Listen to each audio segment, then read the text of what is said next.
Good evening, grazers. Today is April 25th, and we are getting into our spring forage growing season, and just moved the cows again for the evening, and didn't get off work till a little bit late, so I'll probably give them one more break before the evening's over with.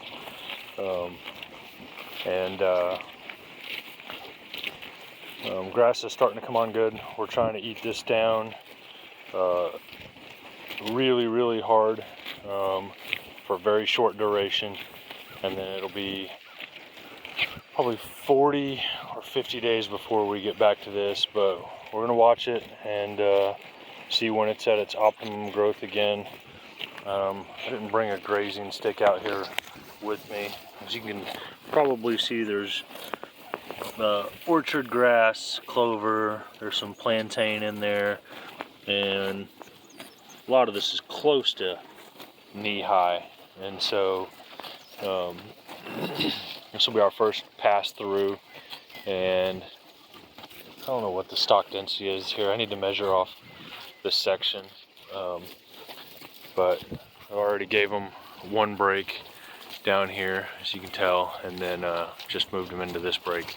So water's over here, and then we're gonna make our way down this bottom field right here.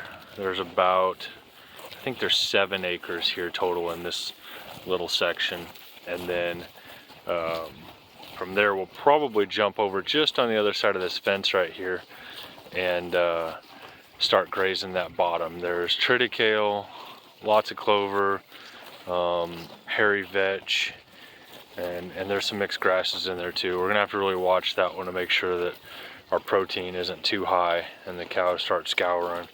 And so there's also about 1 million dandelions in there, and so yeah, that's the plan.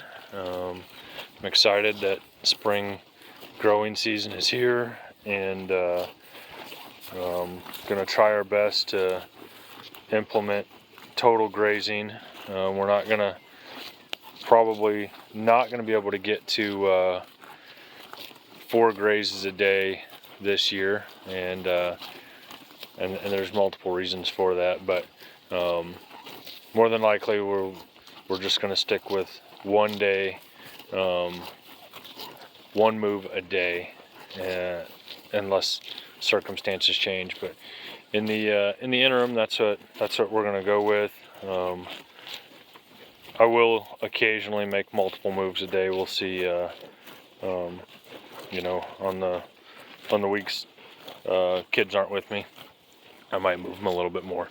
But you don't want to do too much variance at the same time, because you want the cow's rumen to adjust to what your grazing style is. So so yeah, that's the springtime. Like I said, we're going through. Cows definitely gonna need more than what they've got in this little section, but I'm trying to let them graze it as hard as possible before I move them again for the night. So try to get them to eat a little bit lower, that way they get a little bit more fiber, especially with these plants being as green as they are. I want them to go as low down on these plants as possible, and try to get as low of a uniform graze as possible. And she's just doing a fantastic job for the video there. It's like she read the script. I think a lot of times people don't realize just how fast these cows graze, how many bites they can take this fast. One thing I will say is I've kept back heifers, and even despite my poor management at times, we have gotten rid of most of the cows that I would say are wild in any way, shape, or form. I think it's really important, especially when you've got kids on a farm, and that you've got grazing animals that are as gentle as this right here, you know, that they're not bothered by you. They're used to hearing your voice. They're used to seeing you. You can stand in the middle of them. I can tell you 10 years ago, whenever I started with cows, the cows I had and were not like this. And so, you know, and they learn it from their parents.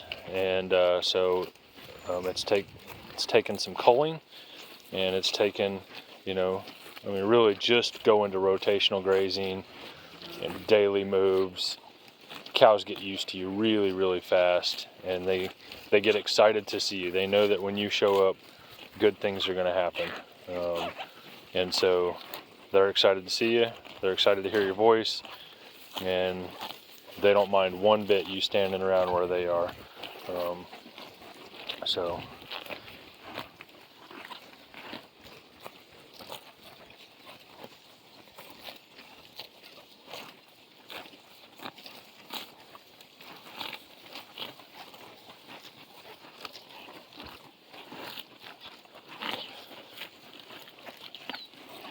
it's funny, I'm standing out here with the cows, and I'll see if I can zoom in on this.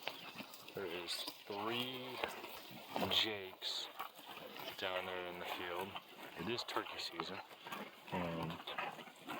And got a little high there. Those 3 jakes have been roosting down there in the bottom, and so following some hens around, and so my daughter said she is interested in inviting one of them over for supper. So it is turkey season. We've got 2 weeks left, 2.5 weeks left, turkey season-ish, 2 weeks, couple days. And so we may have to make that happen here, not this weekend, but next weekend. So they've been hanging out down there quite a bit. Once we go through with the cows, it's gonna make for a really nice little strut zone down there, but the bugs are everywhere. There's so much wildlife and so much insect life. These pastures, the way they are, and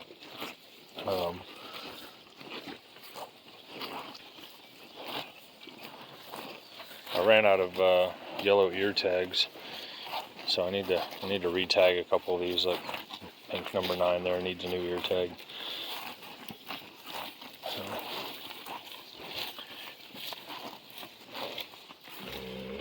I don't know if everybody enjoys the sound of grass ripping the way that I do. Number 40 here, she keeps mooing because her calf has ducked on the other side of the electric fence over there, and she's wanting to make it come back and probably drink some milk for her. So I do have one cow, yellow number 72, that's in here, that she absolutely 100% knows when an electric fence is on or not on. And she walked right through the 4-strand barbed wire fence, and so she is going to be a prime candidate to get cold, I think. So I've watched her do it 3 times now. Whenever I tighten them up at all, she just finds her own way out if there's a fence not on. And though I'm subdividing and I've got electric on both sides here, my cross fence down there that's 4 strands of barbed wire that's been here since I've owned the property does not have electric on it. And so I'm gonna have to figure out something to do there, because I can't. We'll see. I certainly don't want her teaching anybody else to do that. 53, you are just right up here by me, aren't you? You don't care one bit about me. So I said that, and then you stepped right there. So, all right. Well, I feel like I've maybe rambling too much. One thing that is neat is the tree swallows are starting to come out over the herd already. We love seeing all the birds, all the wildlife, and the tree swallows. We have 125 tree swallow houses here on the property. There's one right there, and we just keep putting clean them out and each year, and